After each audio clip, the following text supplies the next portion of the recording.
Okay, so this video is meant to walk you through how to wire the 4-digit display to the extension board. I've shown two views of the 4-digit display. One is the front view where we actually see the digits, and there are 4 pins. There's a clock pin, there's a digital input-output pin, there's a VCC, and a ground pin. For the purposes of wiring, though, I'm going to show you the back side of that 4-digit display just because you can see the actual pin values there. So the way I have written my code is that I am going to connect my clock pin, my CLK, to pin number 1 on my extension board. I am going to connect my DIO pin to pin number 2 on my board. And then the VCC is going to go to VCC and ground is going to go to ground. For my clock pin, that is going to be pin 1. For my DIO, that's going to be pin number 2.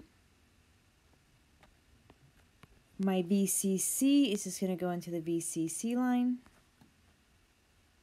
And my ground is going to go into my ground line. So that is how you would connect your digital display to your extension board. Okay, so now I'm going to show you how you physically attach your wires from your extension board to your 4-digit display. Remember that it's easiest to kind of look at your 4-digit display from this point of view because you can actually read what the pins are associated with.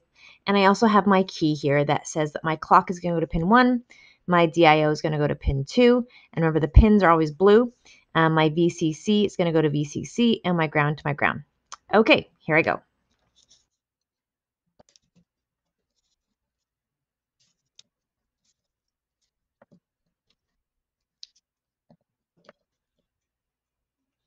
Okay, so I've correctly wired it, and I'm going to go ahead and plug in my actual microbit, which holds my code. And I have coded this to show the temperature of this room in terms of Celsius. I could have done a conversion for Fahrenheit, but I just did Celsius. So I'll press my little reset button, and it shows me that it is 28 degrees Celsius in this room.